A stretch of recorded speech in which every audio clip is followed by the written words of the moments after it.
여러분 반갑습니다. 오늘은 한국의 외환 위기와 최상목 부총리의 국채 투자라는 제목으로 말씀을 올리겠습니다. 최상목 부총리 한때 대통령 권한 대행까지 했던 분이죠. 자, 이분의 공직자 윤리법에 따른 재산 신고에서 국채 투자, 미국 국채 투자 사실이 밝혀져서 이 사건이 일파만파로 지금 확대가 되고 있습니다.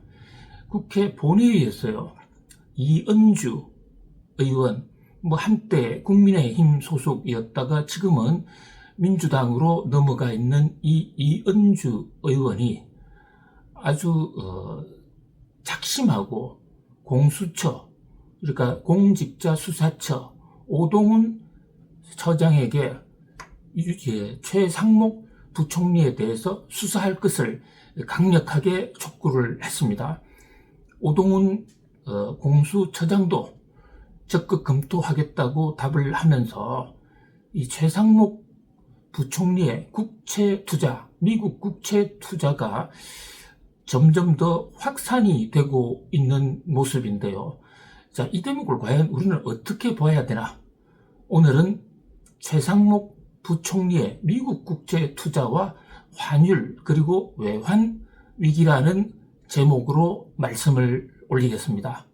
자, 지금 구독, 좋아요, 알림 좀 해주시면 더욱 감사하겠고요. 자, 지금 최상목 부총리의 국채 투자, 최상목 부총리가 직접 밝힌 공직자 재산신고서에 따르면 최상목 부총리는 미국 국채를 2억 원어치 정도 사들여서 가지고 있다, 보유하고 있다. 그 보유 시점은 공직자 재산신고의 기준일이 2024년 12월 말이니까 그 후에 팔았는지 안 팔았는지 저희들이 알 길은 없습니다만은 분명한 것은 2024년 말까지는 가지고 있었다라는 사실입니다. 자, 그런데 이 최상목 부총리가 윤석열 정부 초기에 대통령실 경제수석으로 있었거든요. 사실 대통령실 경제수석하면 총리보다도 경제정책에 관해서는 더 권한이 많은 한국경제 총책임자, 특히 대통령이 경제를 좀 잘 모를 때는 경제수석의 역할이 굉장히 큽니다. 그 청와대 경제수석, 지금은 청와대라고 안 그러죠. 용산 대통령실 경제수석으로 있을 때 그 당시에도 미국 국채를 거액을 사들인 그 사실이 국회 청문회 과정에서 드러났습니다. 왜 청문회를 했느냐? 최상목 당시 경제수석이 우리나라 경제부서의 헤드라고 하는 기획재정부 장관 겸 부총리로 윤석열 대통령에 의해서 임명이 됐거든요. 이 장관은 국회 인준청문회를 거쳐야죠. 그때 진선미란 의원이 있었습니다. 이 진선미 의원이 바로 최상목 부총리 내정자의 재산을 문제 삼았던 것이죠. 청와대 진선미 의원의 주장에 따르면 대통령실 경제수석일 당시에 미국 국채를 거액으로 사들여서 보유한 것으로 되어 있는데 이것은 공직자로서 이해 충돌이 아니냐, 또 공직자로서 올바른 처신이 아닌 게 아니냐라고 아주 강하게 성토를 했습니다. 부총리 인준을 눈앞에 두고 있었는지는 몰라도 당시 최상목 부총리가 진선미 의원의 지적, 그 비판을 겸허히 수용한다 그러면서 부총리 취임하자마자 바로 팔겠다 이렇게 약속을 했고요. 실제로 이제 이후 청문회에서 인준이 돼서 부총리에 올랐습니다. 부총리 오르고 난 직후에 미국 국채를 팔았어요. 자, 그때가 2023년이었거든요. 그러면 2023년에 분명히 미국 국채를 팔았다고 본인이 발표까지 했는데 그 국채가 2024년 잔고에 그대로 들어와 있을 리는 없지 않습니까? 그러니까 2023년에 전액 팔았다 했으니까 그 판 사실이 맞다면 최상목 부총리는 그 이후에 또다시 미국의 국채를 샀다, 이런 얘기가 되는데요. 자, 여기서 미국 국채를 산 게 왜 문제가 되느냐? 만약에 경제총책, 경제부총리가 아닌 다른 공직자가 샀다 하면 실정법상 책임을 묻기는 좀 어려울 것입니다. 왜냐하면 우리나라 공직자윤리법에는요, 우리나라 공직자는 본인의 정책으로 영향을 줄 수 있는 국내 자산, 특히 국내 주식, 채권, 이런 것을 백지 신탁하고, 또 추가로 살 때는 뭐 반드시 사전에 어떤 공지도 하고 허가를 받기로 하는 이런 조항이 과거에도 있었고 지금도 그중 일부는 존속을 하고 있습니다. 그런데 미국 국채는 공직자윤리법이 지정한 이른바 백지 신탁이나 매수 금지, 매입 금지 해당에 언급이 없거든요. 사라는 말도 없지만 사서는 안 된다라는 말도 없습니다. 그리고 미국 국채는 알다시피 미국 정부가 발행하는 채권입니다. 그런 만큼 안전도가 굉장히 높죠. 그래서 보통 세계에서 가장 안전자산, 증권시장이 흔들리고 금융시장이 어려울 때 이 국채를 사면 리스크를 해칭할 수 있는 그런 어떤 특징도 있습니다. 그래서 뭐 일반 공직자가 적어도 공직자윤리법 상으로 보면 미국 국채를 사는 것은 나무라기가 조금 어려워요. 그런데 최상목 부총리는 왜 문제가 되느냐? 자, 이 미국 국채가요, 환율, 우리나라 외환 위기를 촉발할 수도 있는 이 달러 환율, 또 외환 보유고, 이런 문제하고 지금 직결이 되어 있기 때문입니다. 미국 국채를 사기 위해서는, 한국 사람이 미국 국채를 사기 위해서는 은행에 계정을 열고 거기다 원화를 집어넣어서 그것을 원화를 달러로 바꿔야 되거든요. 달러로 바꾼다는 얘기는 원화를 지급해서 달러를 산다는 얘기예요. 그렇게 해서 산 달러를 가지고 미국 국채를 삽니다. 그런데 이 환율의 경우에는요, 지금 부총리, 기획재정부 장관이 우리나라의 총책임자입니다. 환율을 올리고 내리고 또 시세를 조정하기 위해서 외환 보유고를 늘릴 것인지 줄일 것인지, 또는 매도, 기업체의 달러 매도 매수량, 특히 금융기관에 대해서는 기획재정부가 일일이 지휘를 합니다. 그리고 기획재정부 장관은 그것을 사실 총괄하기 때문에 매일매일 환율에 대한 상황이 기획재정부 장관의 책상에 올라간다, 뭐 합리적 추측을 할 수가 있고요. 그뿐만이 아니죠. 기획재정부 장관, 부총리, 최상목 부총리의 허락 없이 정부가 환율을 조정하는 그런 시장 개입, 구두 개입이든 실탄을 가지고 하는 시장 개입이든 어떤 개입도 할 수 없습니다. 한다는 거, 장관의 지시 없는 시장 개입 상상할 수가 없죠. 흔히 달러나 외환 보유고는 한국은행이 맞는 것으로 알려져 있습니다만은 그렇지가 않습니다. 이 세계적으로요, 국가 재정이나 외환 정책은 기획재정부, 재무부가 맡는 경우가 많고, 우리나라는 오래전부터 한국은행의 이 외환, 환율 관리 업무를 재무부가 완전히 뺏어와서 장악을 하고 있었습니다. 그래서 한국은행이 외환 보유고를 관리하는 것은 맞아요. 그런데 그 외환 보유고를 늘리거나 줄이거나 또 그 외환 보유고를 갖고 어떤 환율 정책을 할 때 있어서 한국은행의 영향력은 없습니다.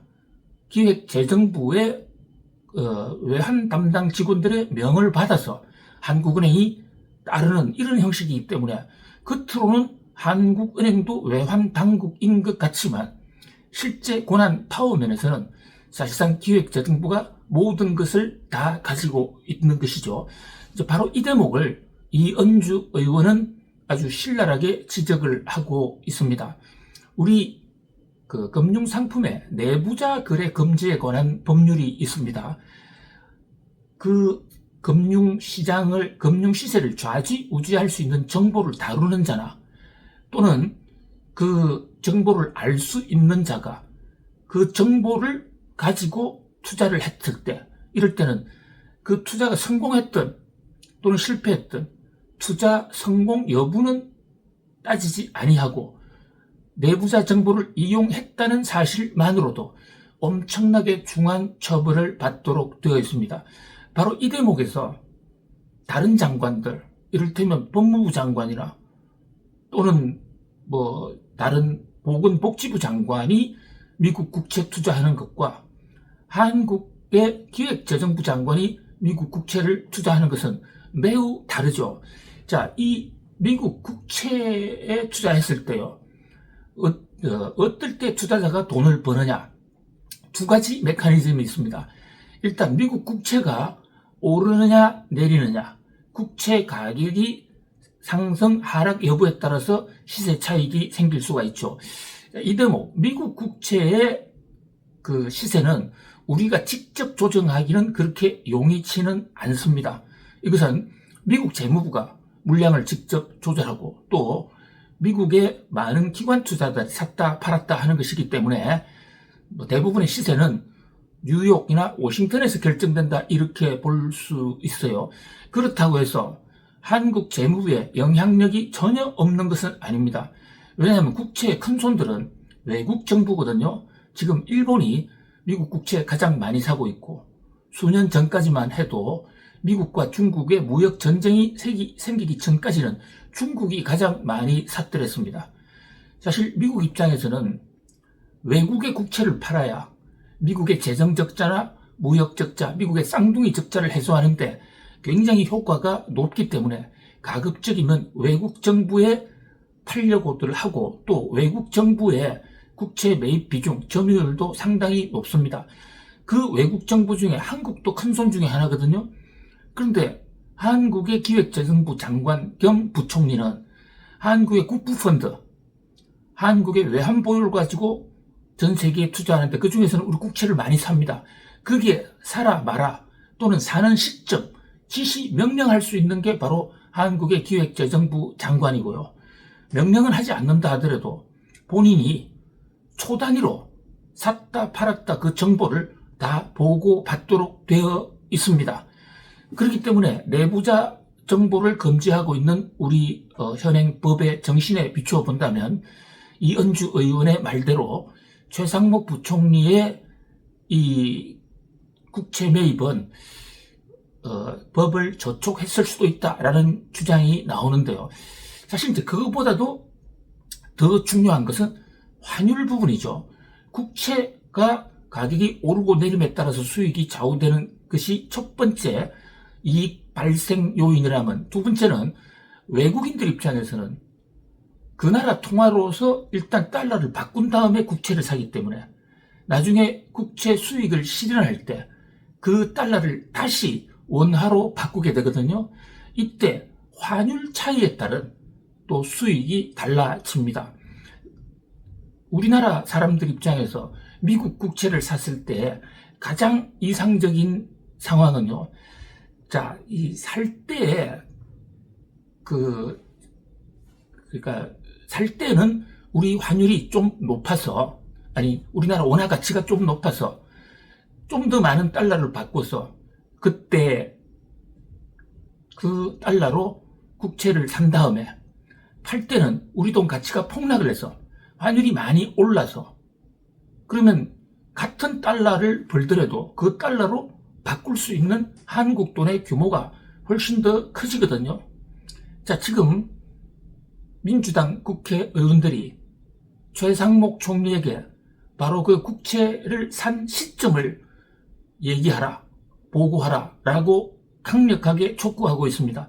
그런데 기획재정부나 최상목 부총리는 이에 대해서 노 코멘트거든요. 말하지 않고 있습니다. 그런데 만약에 우리나라 환율이 좀 낮았을 때, 그러니까 우리나라 통화 가치가 좀 안정됐을 때, 그때 미국 국채를 샀다가 지금은 환율이 우리나라 통화 가치가 완전히 폭락해 있는 상황이거든요. 지금 시세 평가를 하라 지금 판단하면 엄청난 이득을 누릴 수가 있습니다. 아주 공교롭게도 12월 3일 윤석열 대통령의 그 계엄령 선포, 윤석열의 계엄령 선포 이후에 우리나라 환율이 급격히 오르기 시작했거든요. 환율이 폭락했단 말이죠.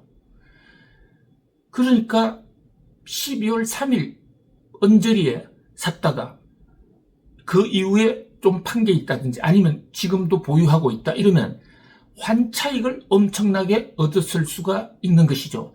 이 또한 환율 면에서의 내부자 거래 정보를 이용한 부정거래 의혹이 제기가 되고 있는 것입니다. 더더군다나 이 최상목 총리는 우리나라 환율이 좀 어려웠을 때, 그러니까 원화 가치가 폭락할 때 전 세계 금융기관, 특히 전 세계 재무장관들과 직접 매일같이 통화를 하고 환율을 방어하겠다. 환율을 방어한다는 얘기는 우리나라 환율 가치를 보호하겠다는 거거든요. 환율 가치를 보호한다는 것은 그 정책 목표는 환율을 떨어뜨려야 되는 겁니다. 근데 환율을 떨어뜨리면 최상목 총리, 미국 국채를 샀던 최상목 총리 입장에서는 손해를 보는 겁니다.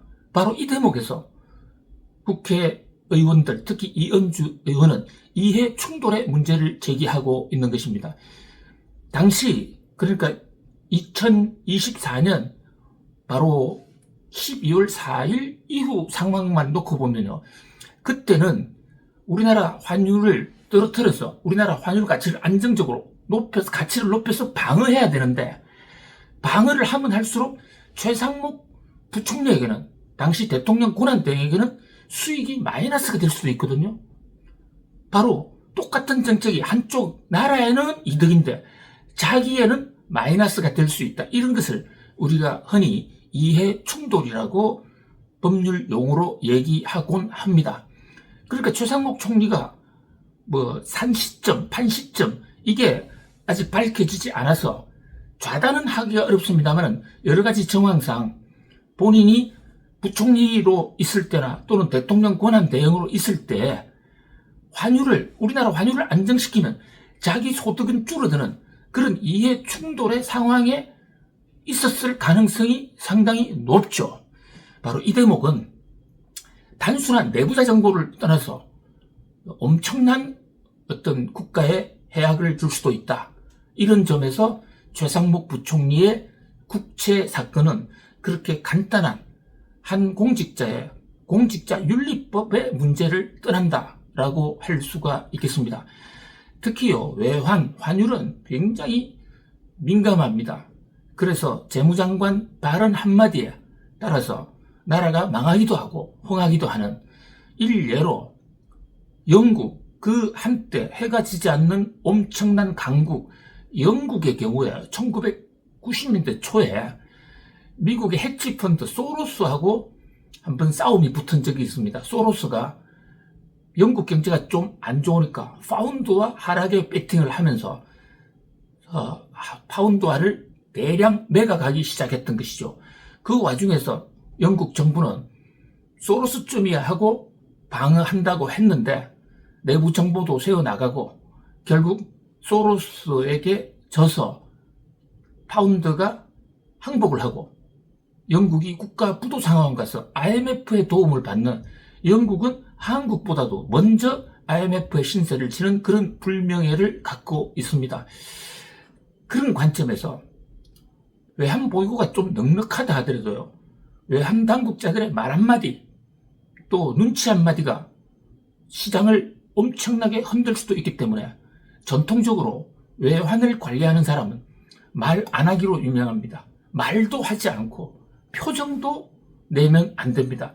심지어 미국의 재무장관 같은 경우에는요.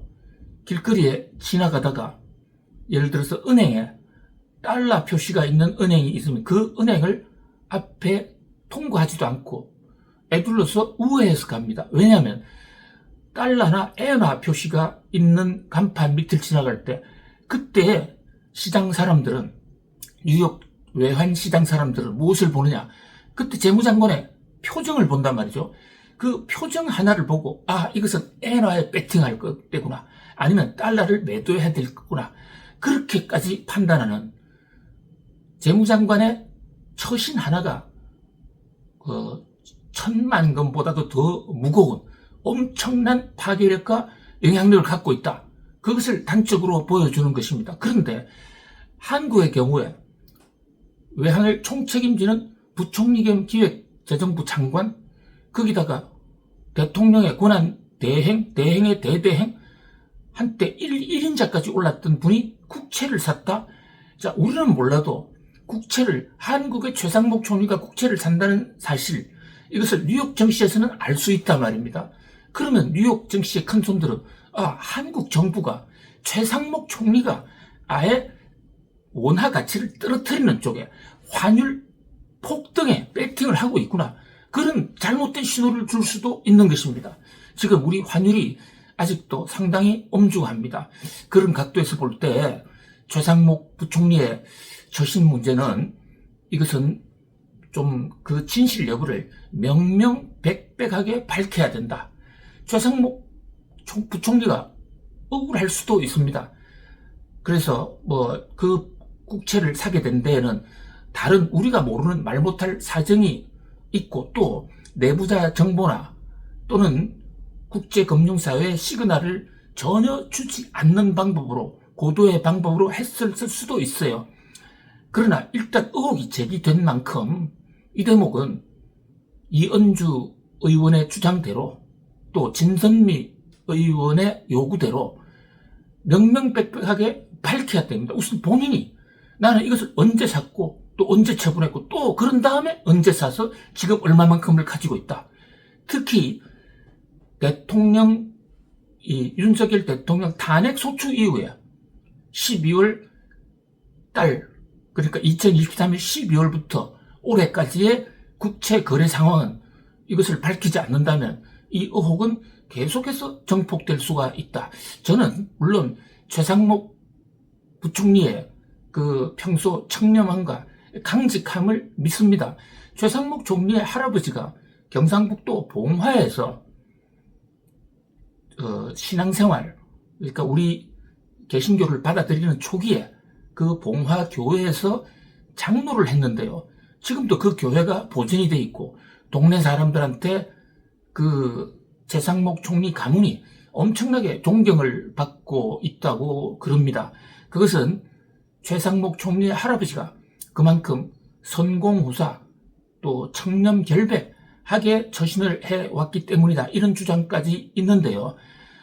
바로 최상목 부총리는 이런 점을 생각해서라도 그 본인의 억울한 점이 있다면 이를 분명히 밝혀서 국민적 의혹을 해소해야 된다, 이렇게 생각을 합니다.